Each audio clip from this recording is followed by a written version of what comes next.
Oh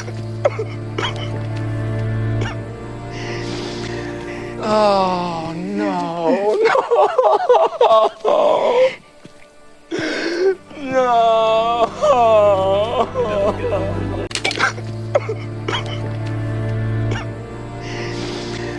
Oh no, no,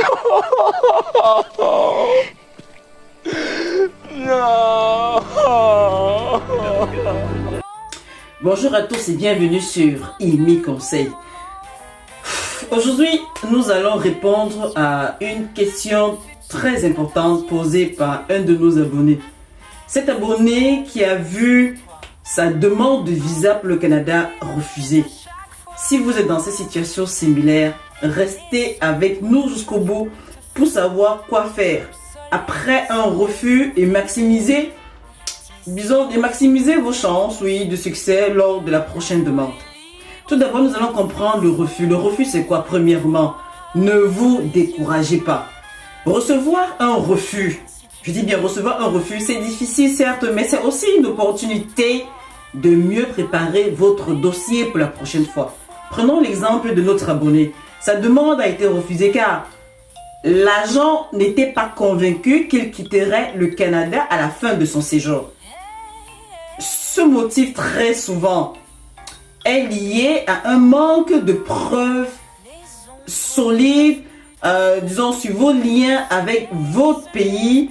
C'est comme une situation familière où le motif de votre visite n'a pas vraiment convaincu l'agent. Ce qu'il faut faire avant de repostuler, parce qu'il m'a dit qu'il veut repostuler, notre abonné veut donc repostuler en février. Mais avant de le faire, qu'est-ce qu'il doit faire? Il doit renforcer son dossier en montrant des preuves solides de ses liens avec son pays d'origine. Donc, par exemple, un emploi stable, des propriétés ou des responsabilités familiales, améliorer par exemple sa situation familière, des relevés bancaires, montrant qu'il a suffisamment de fonds pour couvrir son voyage et celui de sa famille. Bien sûr, si c'est applicable, s'il vient vraiment avec sa famille, effectivement. Donc, il faut clarifier son motif de voyage.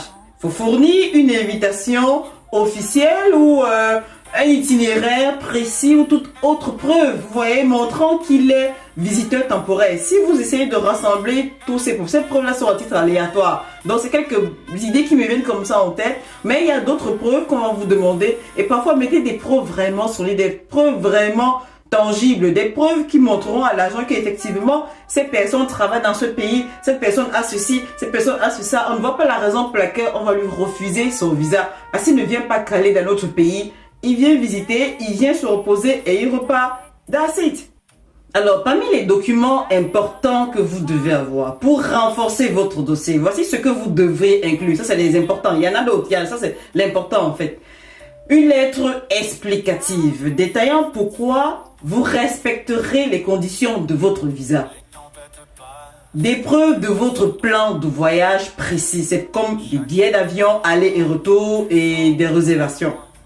Tout document prouvant que votre situation a évolué autant pour moi depuis la dernière demande, comme par exemple une meilleure stabilité financière ou professionnelle. Des erreurs à éviter.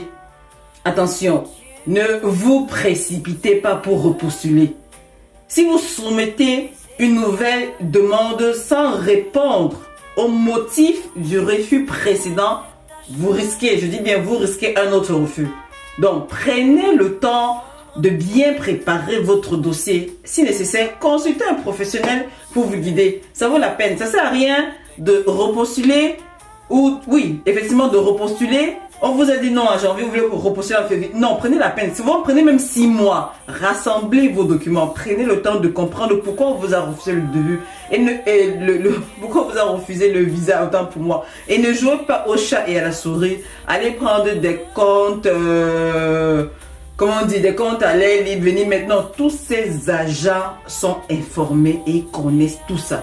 Donc, watch out. Je ne vais pas être longue. En résumé, après un refus de visa, analysez les motifs du refus. Répondez à chaque point dans votre nouvelle demande et préparez un dossier en solide, un dossier en béton. Le processus peut prendre du temps, oui ça je connais, mais avec vos chances de succès, seront beaucoup plus élevés. Alors, n'oubliez pas de poser vos questions en commentaire si vous êtes dans une situation similaire. Et n'oubliez pas de liker, partager et vous abonner pour plus de conseils sur l'immigration au Canada ou ailleurs. Rejoignez notre communauté pour des conseils pour des conseils personnalisés si vous voulez bien. Le lien est toujours en dessous. Merci de nous avoir suivis et à très bientôt pour une nouvelle vidéo sur Imi Conseil. Bye.